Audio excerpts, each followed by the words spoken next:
Merci de nous rejoindre à la une de l'actualité. Le président de la République, Abdelmadjid Tebboune, chef suprême des forces armées, ministre de la Défense nationale, a nommé Boumediene Benattou, conseiller auprès du président de la République chargé des affaires en lien avec la défense et la sécurité.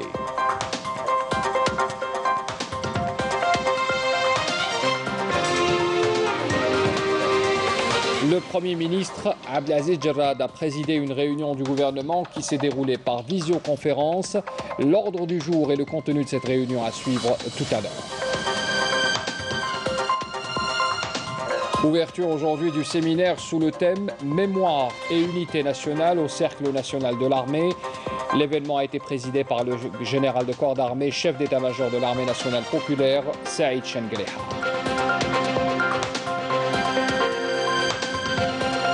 L'État algérien reprend possession de certaines agglomérations agricoles qui étaient exploitées par des citoyens agriculteurs marocains dans l'oasis de l'Arouda, située à Bni Ounif, à Béchar.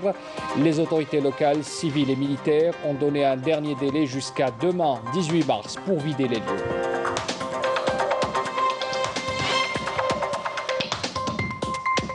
Et puis on parle ce soir de cette météorite unique au monde découverte dans le sud algérien l'année dernière.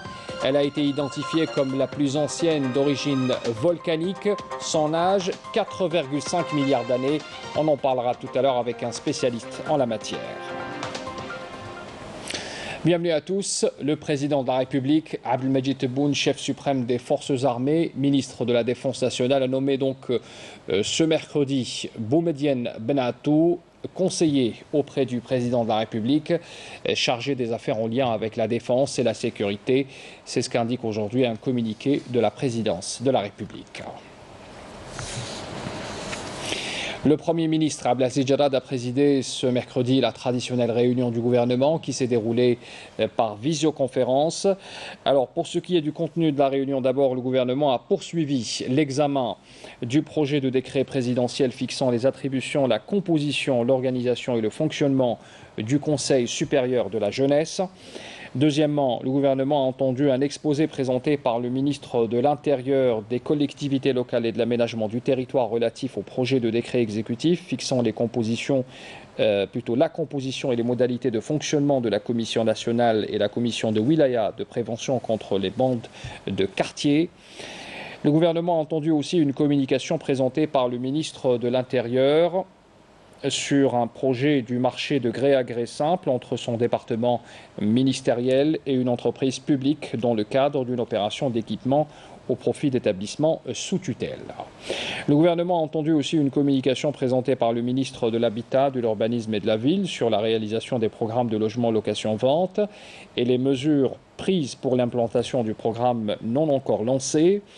Et puis cinquièmement, également, lors de cette réunion, le ministre des Travaux publics et des Transports a présenté deux communications relatives au projet de marché de gré à gré simple entre les entités relevant du secteur des entreprises publiques, portant sur d'abord les travaux d'aménagement des accès à la gare multimodale de Bir Mouad Raïs, échangeur intersection route nationale 1 Rocade Sud, sur 2 km.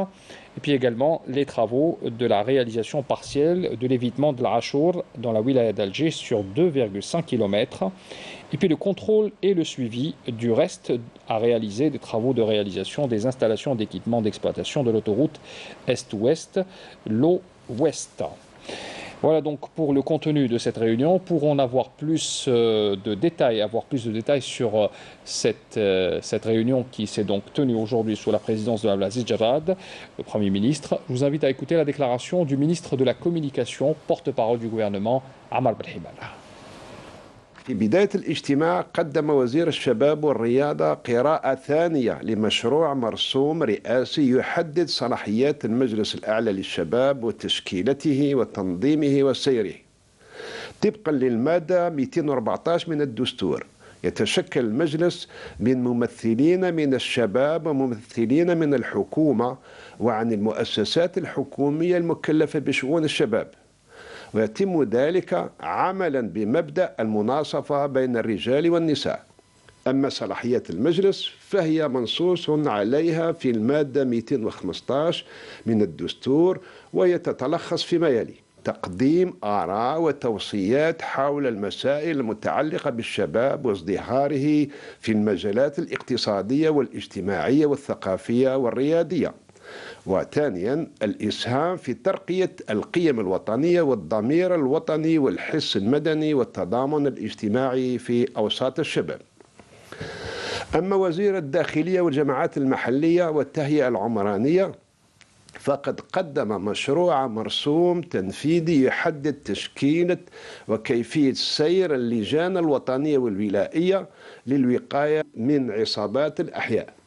ومن بين آليات الوقاية من عصابات الأحياء التي ينص عليها هذا القانون إنشاء لجنة وطنية للوقاية من عصابات الأحياء ترفع تقريرها السنوي إلى رئيس الجمهورية وتعرضه على الحكومة، فضلا على اللجنة الولائية للوقاية من عصابات الأحياء، والمتمثل دورها لا سيما في تنفيذ الاستراتيجية الوطنية للوقاية من عصابات الأحياء على المستوى المحلي، والرصد المبكر لنشاطات هذه العصابات واختار السلطات المعنية بذلك. ثالثا وأخيرا قدم وزير السكن والعمران والمدينة عرضا حول إشكالية تحديد مواقيع إنجاز البرامج السكنية الموجهة للبيع بالإيجار. إن صيغة الحصول على ملكية السكن في إطار البيع بالإيجار عرفت إقبالا خاصا عند إطلاقها، وهذا نظرا للمزايا والتسهيلات التي تمنحها هذه الصيغة للمواطن متوسط الدخل.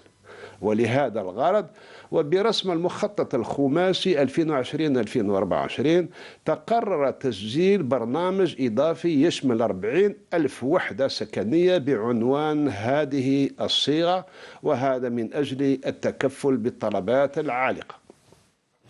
Dans l'objectif de mettre la lumière sur le rôle de la mémoire et du patrimoine civilisationnel ainsi que leur impact positif sur l'unité nationale, la direction de la communication, de l'information et de l'orientation de l'état-major de l'armée nationale populaire a organisé aujourd'hui au cercle militaire de l'armée un séminaire national sous le thème Mémoire et unité nationale. L'ouverture du séminaire a été présidée par le général de corps d'armée, chef d'état-major de l'armée nationale populaire, Saïd Changeliha. Yani Saïd Balqassam.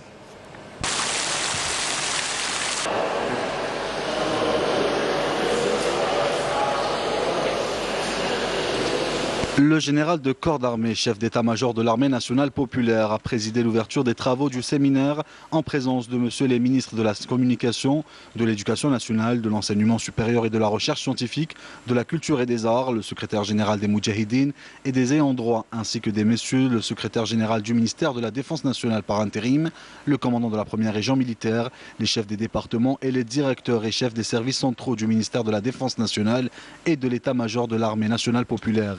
À l'entame, le général de corps d'armée a prononcé une allocution d'ouverture suivie via visioconférence par les cadres et les personnels de l'armée nationale populaire, à travers laquelle il leur a adressé ses meilleurs vœux à l'occasion de la célébration de la fête de la victoire et du mois des Shuhada, soulignant que l'organisation de ce séminaire intervient dans l'objectif de mettre en lumière le rôle de la mémoire et du patrimoine culturel et civilisationnel de la nation dans la consolidation de l'unité nationale.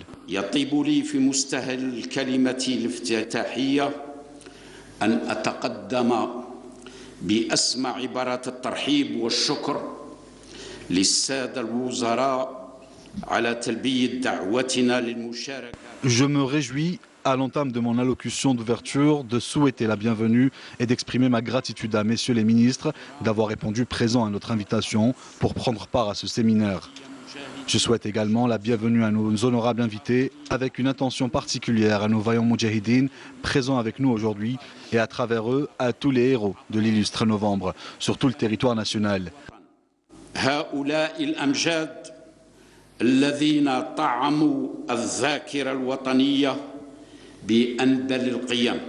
Des hommes dont la bravoure remplit notre mémoire nationale de nobles valeurs et enseigne aux nouvelles générations des leçons et des référentiels authentiques à même de préserver le legs des Shuhada et contribuer à la prospérité de la nation.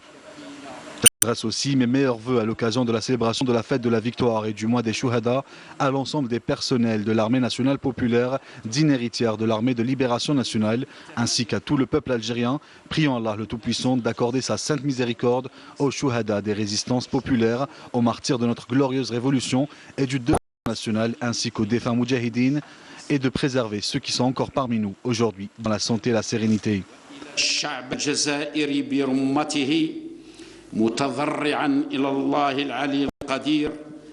L'organisation de ce séminaire sous le thème Mémoire et unité nationale a pour objectif de passer en revue le patrimoine national qui est le produit du génie des générations précédentes dans les différents domaines ainsi que les valeurs et traditions établies par les sociétés qui se sont succédées dans notre espace géographique et leur effet positif sur l'unité nationale, territoriale et populaire en dépit des épreuves qui ont marqué le parcours tout au long de notre glorieuse histoire. ارتأينا تنظيم هذه الندوة تحت عنوان الذاكرة والوحدة الوطنية بهدف التطرق إلى الموروث الوطني مما أنتجته عبقرية الأجيال السابقة في شتى المجالات وما أقرته المجتمعات التي تعاقبت على هذا الفضاء الجغرافي من سنن وأعراف والانعكاسات الإيجابية لهذا الموروث على الوحدة الوطنية أرضا وشعبا بالرغم مما تعرض له عبر مسارها الضاربة جذوره في أعماق التاريخ.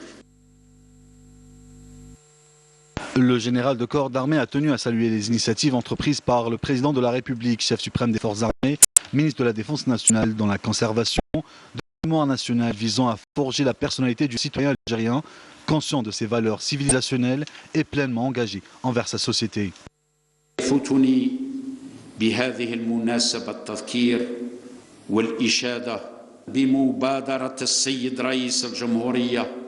القائد الأعلى للقوات المسلحة وزير الدفاع الوطني المتمثلة في إطلاق قناة الذاكرة. À cette occasion, je tiens à rappeler, mais aussi à saluer les initiatives du Monsieur le Président de la République, chef suprême des Forces armées, ministre de la Défense nationale, de lancer la chaîne Dakira, dédiée à l'histoire nationale, en tant que première étape du projet de conservation de la mémoire nationale, ainsi que de décréter le 8 mai de chaque année journée nationale de la mémoire et de rapatrier un important lot des dépouilles mortuaires des Shuhada, des résistances populaires en attendant de recouvrer l'intégralité de notre mémoire nationale.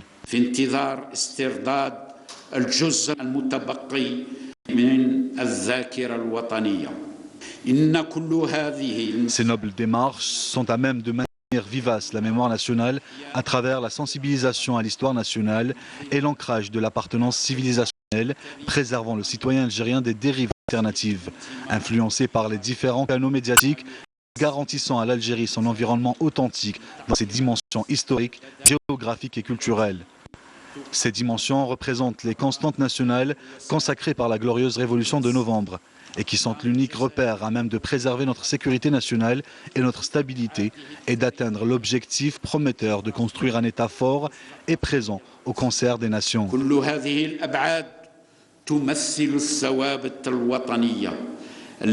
كرستها ثورة نوفمبر المجيدة والتي في إطارها فقط يحفظ أمننا الوطني واستقرارنا ونتمكن من بلوغ أهداف مسيراتنا الواعدة. La conservation de la mémoire nationale est un projet national qui requiert la conjugaison des efforts de tous les secteurs de l'État, notamment ceux de l'éducation, de la culture, de l'enseignement supérieur, des médias et des affaires religieuses, où se complètent les rôles avec la vocation de la famille en sa qualité de noyau de la société afin de forger la personnalité d'un citoyen conscient de ses valeurs civilisationnelles et pleinement engagé envers sa société.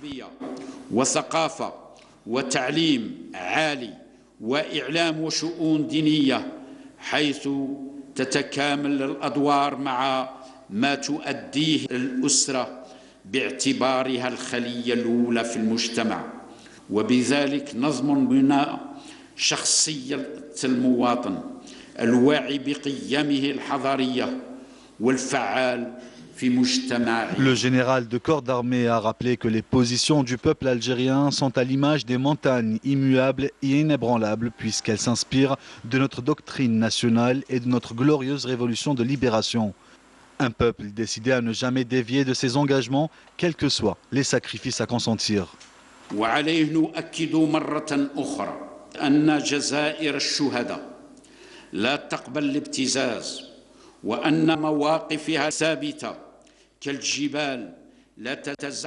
À ce titre, nous affirmons de nouveau que les positions du peuple algérien sont comme les montagnes immuables et inébranlables, puisqu'elles s'inspirent de notre doctrine nationale et de notre glorieuse révolution de libération, scellée par le sang des millions de chouhada qui ont sacrifié leur vie lors des grandes résistances populaires, pendant la glorieuse révolution de novembre, ainsi que durant notre lutte héroïque, ayant abouti à mettre en échec le sinistre projet de faire proliférer le terrorisme dans notre pays, grâce à un peuple décidé à ne jamais dévier de ses positions, quels que soient les sacrifices à consentir.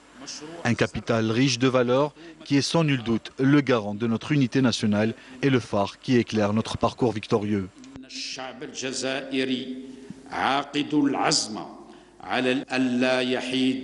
عن هذه المواقف مهما كلفه الأمر من تضحيات فهذا الرصيد القيمي الثري يمثل دون أدنى شك صمام أمان وحدتنا الوطنية ومنارة مسيرتنا المظفرة.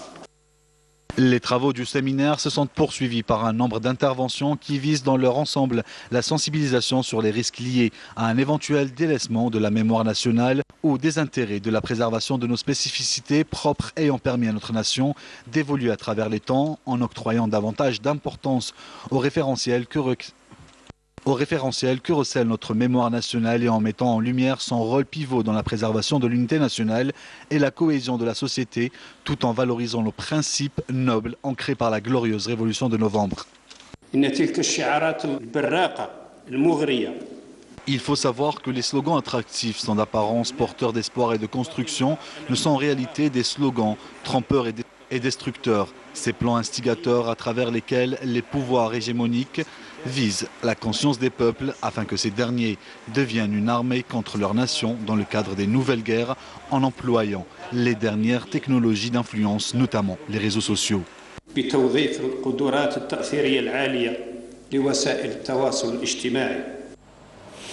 L'État algérien reprend possession de certaines agglomérations agricoles qui étaient exploitées par des citoyens agriculteurs marocains dans l'oasis de l'Arouda près de Bni Ouenif dans la wilaya de Béchar. Les autorités locales, civiles et militaires ont donné un dernier délai jusqu'à demain, 18 mars, pour vider les lieux et fermer définitivement les points issus utilisés par des bandes de crimes organisés pour faire de la contrebande et du trafic de drogue. Walid Yousfi. Un délai a été fixé par l'Algérie aux paysans et agriculteurs marocains qui exploitent les terres algériennes dans l'oasis L'Arouda à Bni Ouenif. Ces agriculteurs marocains devront quitter les terres situées dans la wilaya de Béchar selon les délais convenus. On nous a dit qu'à partir du 18 mars 2021, nous ne pourrons plus avoir accès à ces terres. Les autorités marocaines nous ont dit la même chose. Ils ont déclaré qu'à partir du 18 de ce mois, ils ne nous laisseront plus y entrer. C'est un territoire algérien. On comprend cette décision. Cette terre appartient à l'Algérie. Nous devons partir. Les paysans marocains ont répondu à l'appel à la raison et ont commencé à quitter la région, reconnaissant les relations fraternelles qui leur permettaient, pour des raisons humanitaires, d'exploiter des parties de la rive est de l'Oued appartenant à la frontière algérienne. Dans le cadre des missions assignées aux unités des gardes frontières, notamment la protection et la surveillance de la bande frontalière, la lutte contre la contrebande et le crime organisé, les éléments des gardes frontières restent sur leur garde afin de préserver et protéger les frontières nationales contre toute menace, quelle que soit son origine. Malgré tout ce qui se fomente, ça et là, contre notre pays, l'Algérie restera attachée à ses principes de bon voisinage et de respect mutuel, tout en restant déterminée à faire face à tout ce qui pourrait porter atteinte à sa sécurité et sa stabilité. Dans le cadre de la coopération Domaine académique entre l'Algérie et l'organisation du traité de l'Atlantique Nord. Le ministère de la Défense nationale a organisé le 17, donc aujourd'hui, au siège du ministère, une série de visioconférences au profit des auditeurs de la 25e session du cours OTAN de coopération régionale du Collège de défense de l'OTAN, situé à Rome, en Italie. Cette session marquée par la participation de hauts cadres du ministère de la Défense nationale, du ministère des Affaires étrangères et de la Santé, a été ouverte par une intervention du général-major Qaïdi Mohamed, chef du département emploi préparation de l'état-major de l'ANP, à travers laquelle il a passé en revue l'expérience algérienne dans la lutte contre le terrorisme et le crime organisé et la situation sécuritaire prévalant au Sahel, notamment la question du Sahara occidental et ses répercussions sur la sécurité et la stabilité de la région. Deux interventions ont été également animées par les représentants du ministère des Affaires étrangères et de la Santé, portant respectivement sur le rôle de l'Algérie dans la stabilité régionale et la coopération Algérie-OTAN et la gestion de la crise engendrée par la pandémie de la Covid-19. Il est à signaler aussi que l'organisation de cette activité a permis à l'Algérie de présenter ses expériences dans la gestion des crises et son rôle dans la région, comme elle vient confirmer ses positions immuables sur certaines questions régionales. À ce propos, je vous invite à écouter la déclaration du général-major Qaïdi Mohamed, chef du département emploi préparation de l'état-major de l'ANP. Devant cette situation critique, l'Algérie reste convaincue que le conflit au Sahara occidental est une question de décolonisation qui ne peut être résolue qu'à travers l'application du droit international incarné par les Nations Unies et leurs instruments ainsi que de l'Union africaine, c'est-à-dire l'exercice effectif par le peuple sahraoui de son droit légitime à l'autodétermination et à l'indépendance, conformément aux dispositions de la résolution 1514 du 15 décembre 1960 portant octroi de l'indépendance aux pays et aux peuples colonisés.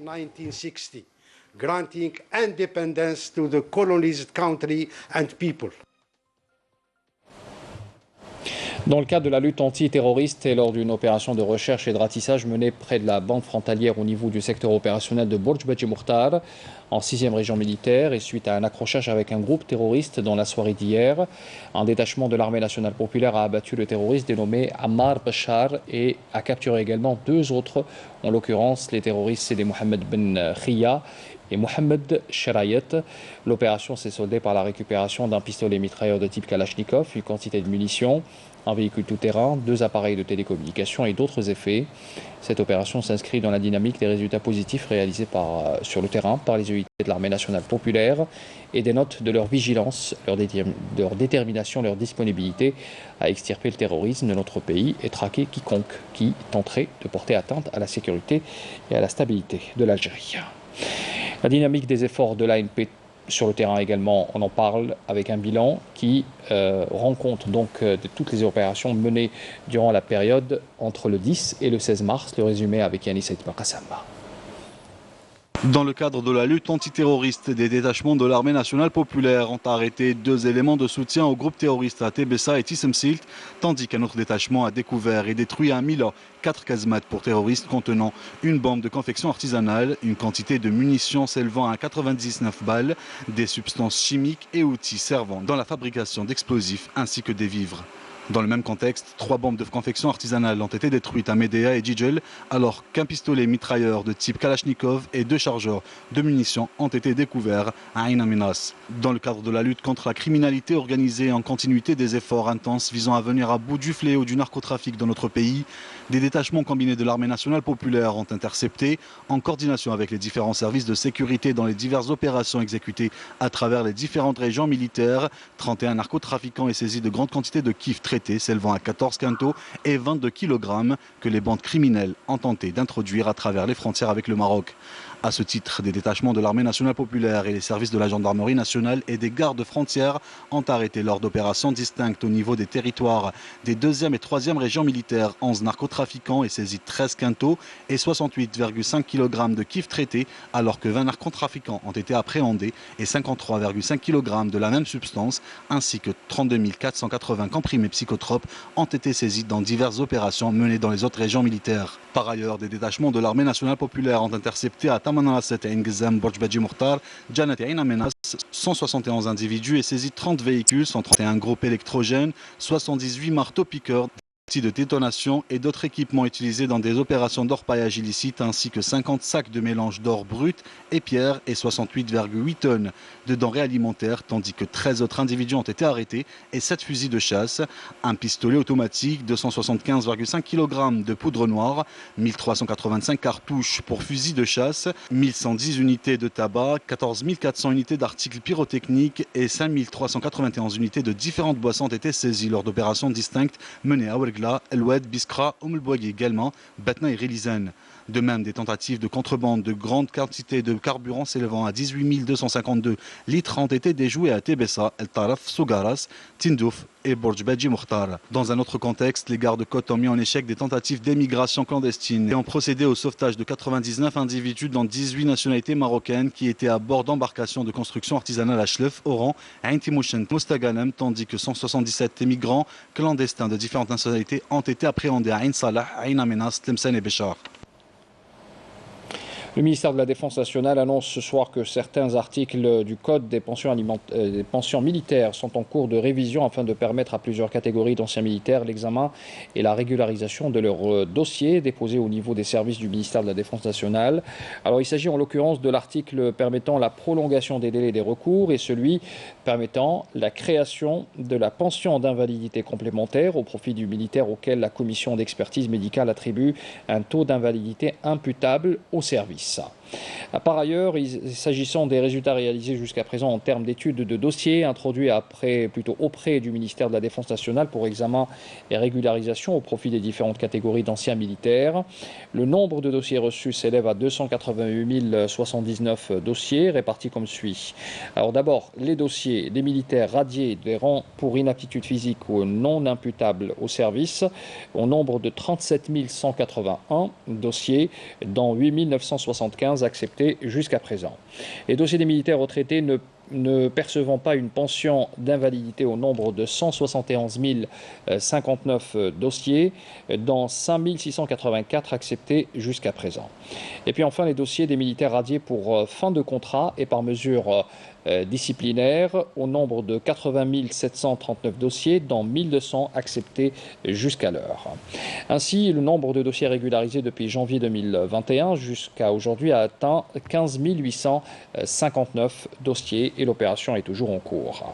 À cet effet, le ministère de la Défense nationale qui porte une attention particulière à la régularisation des dossiers et au suivi de la situation des militaires de toutes les catégories et conformément aux instructions du président de la République, chef suprême des forces armées, ministre de la Défense nationale, affirme que ces services œuvrent en permanence et avec un rythme accéléré à traiter et statuer sur le maximum de dossiers déposés dans les meilleurs délais, selon un communiqué du ministère de la Défense nationale qui nous est parvenu ce soir.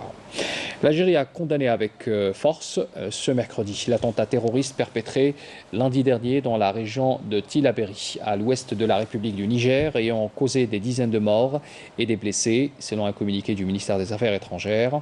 L'Algérie qui condamne donc cet attentat survenu le 15 mars et bien sûr assure le Niger frère, peuple et autorité de son entière solidarité en ces moments difficiles, précise encore le communiqué.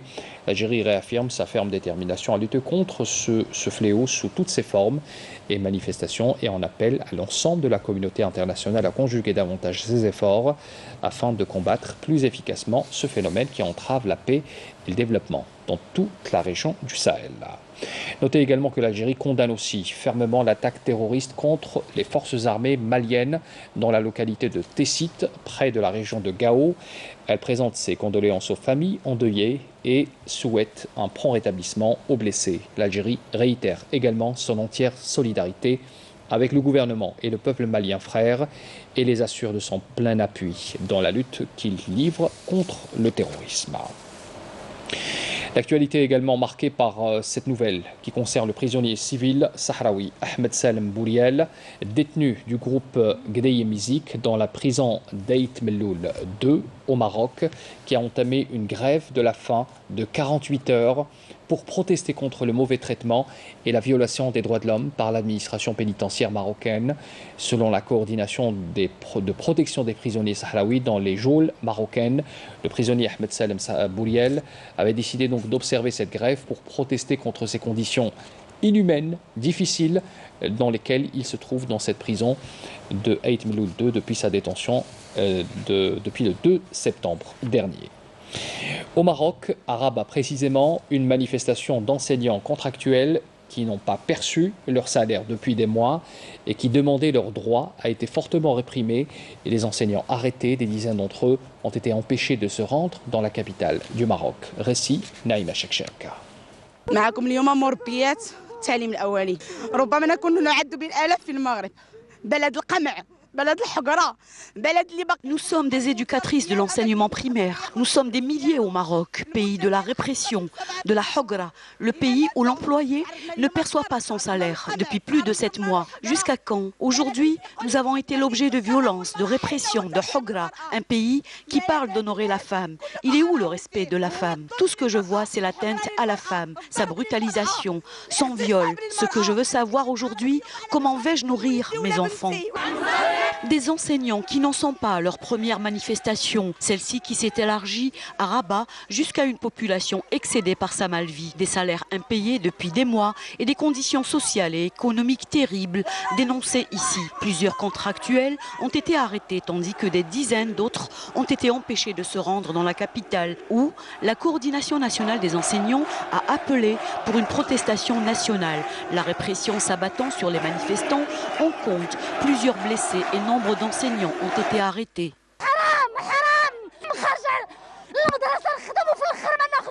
L'OTD, l'Organisation démocratique du travail au Maroc, dénonce, elle, cette répression contre les enseignants et les médecins au chômage aussi, ainsi que l'emploi par les autorités marocaines de méthodes et pratiques répressives dépassées, dit-elle.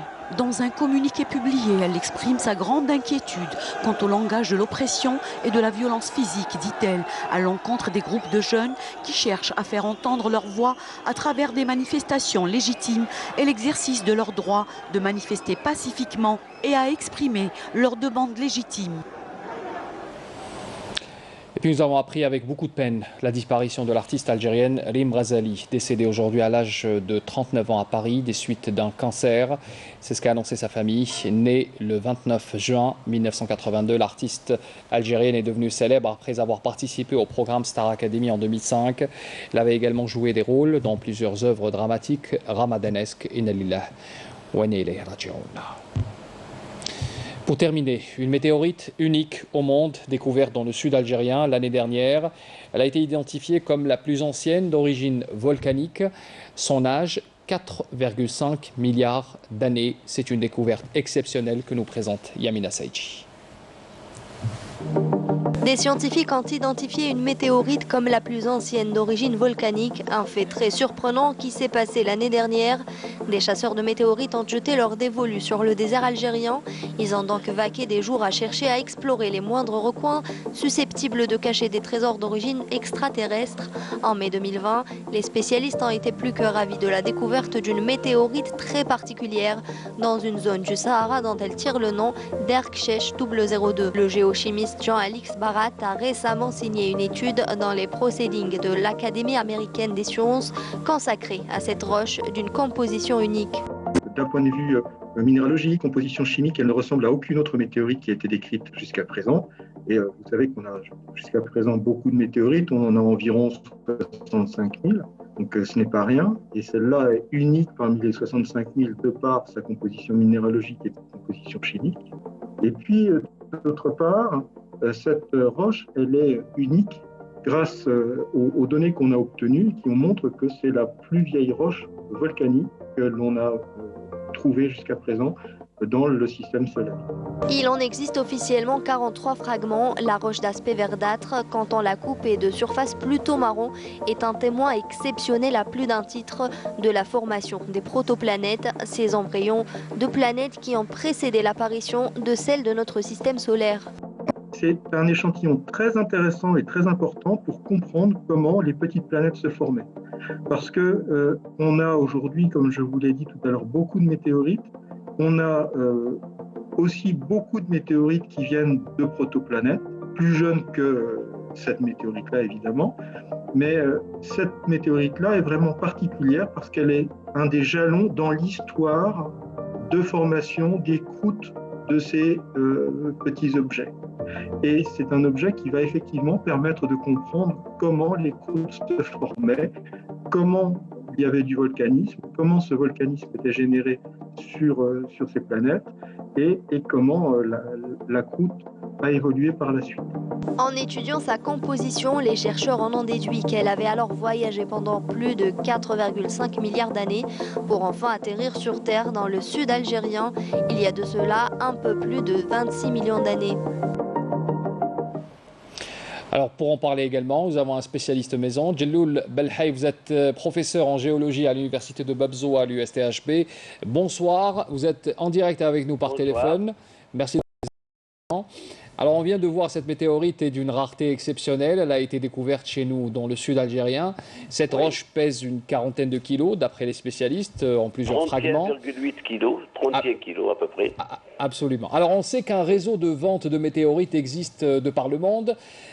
Est-ce qu'aujourd'hui l'Algérie est en droit de réclamer une partie de ces fragments pour une étude locale par vous et par nos scientifiques? D'abord, je vous remercie de m'avoir donné l'occasion de parler de ça. Effectivement, cette météorite très rare, l'une des plus anciennes, parce que c'est la roche volcanique la plus ancienne qui existe sur Terre. En fait, il y a de plus anciennes météorites qui ont été découvertes sur le sol algérien. La SR 59, elle est beaucoup plus ancienne que celle-là, et aussi là, c'est une autre météorite, NW 2364, elle est aussi ancienne ou beaucoup plus ancienne, mais celle-là c'est une roche volcanique, les autres ce sont des chondrites. Bon, pour revenir à votre question, c'est vrai qu'il y a un réseau de chasseurs de météorites qui prennent toutes les météorites algériennes, qui sèment les météorites algériennes qui sont dans le désert algérien, et elles sont dans tous les laboratoires du monde. On a à peu près 1000 météorites reconnues algériennes. On a peut-être 8000 ou 9000 qui ne sont pas reconnues comme étant algériennes, parce qu'il y a un concept qu'on appelle le NWA, Nord-Ouest Africa, et pour ne pas dire algérienne. Et elles sont bien sûr à travers le monde. Celle-là est un exemple qui a été acquise par Jean-Alix Barra et Marc Chaudsidon et Villeneuve, qui sont des Français, mais il y a les Américains qui ont. Il y a aussi tous les musées du monde ont des météorites algériennes. Pour réclamer les météorites, il faut d'abord trouver là où les mettre. Moi, je suis depuis 2006, grâce à des... moi, je suis depuis 2006 en train de chercher je réclame un observatoire algérien de météorites et à Justement, professeur, si vous me le permettez. Alors, vous me tendez la perche pour vous poser la question qui nous intéresse maintenant. Existe-t-il des mécanismes pour protéger justement ces objets célestes, de les récupérer peut-être pour une étude locale sur notre sol et qui devraient être étudiés d'abord par nos spécialistes et ensuite les partager avec leurs homologues étrangers? Pour le moment, moi j'ai un laboratoire qui s'appelle LJP, laboratoire de géodynamique et de planétologie. Je suis responsable de planétologie. J'ai formé des docteurs. J'ai des docteurs qui sont formés aux météorites. J'ai une doctorante qui est en ce moment à la NASA, qui est partie pour une bourse. Elle va soutenir sa thèse bientôt. Et d'autres qui ont travaillé sur les cratères aussi, les cratères météoritiques qui ont soutenu, qui sont enseignants avec nous, et d'autres qui sont dans l'organisme de géologie, qui travaillent avec moi. J'ai toute une petite équipe, mais on a des moyens très très limités, et pour ça je réclame cet observatoire, bien sûr avec un musée qui pourrait. Mais pour le moment, on a actuellement, il y a un laboratoire d'analyse au niveau de l'INCC, la gendarmerie qui nous aide beaucoup, que j'ai d'abord aidé moi aussi parce que je les ai formés. Il y a un travail d'échange entre vous. Et bien sûr, il y a un échange. Et maintenant, chaque fois que j'ai un problème d'analyse, je les sollicite. Mais ils n'ont pas toutes les analyses. On n'a pas les Siemens, on n'a pas la Microsonde. On a des analyses primaires, quoi. On n'a pas des analyses sophistiquées telles celles qui sont annoncées à Paris. Mais pour ramener une météorite, moi j'ai été à la NASA, ils m'ont dit, si vous avez quelque chose à musée, nous sommes prêts à vous donner toutes les météorites algériennes que vous avez. C'est-à-dire qu'ils nous donnent quelques spécimens. Ils sont prêts à nous donner. Hein. Les gens ne sont pas... On retiendra, professeur, si vous permettez, on retiendra cette idée de créer donc un observatoire qui nous permettra d'être plus dans la visibilité de tous ces objets célestes qui sont sur notre sol et qui nous permettra justement d'éviter que ces objets aillent dans des réseaux de vente et qui se perdent un peu et que l'Algérie puisse récupérer un peu une forme de contrôle sur ces météorites. Merci. Merci à vous encore une fois. Djelloul Belhaï, professeur en géologie à l'université de Bab Zouar. Je vous remercie pour votre intervention. Et c'est la fin de ce journal. Merci de l'avoir suivi. Je vous souhaite une excellente soirée à tous. Au revoir.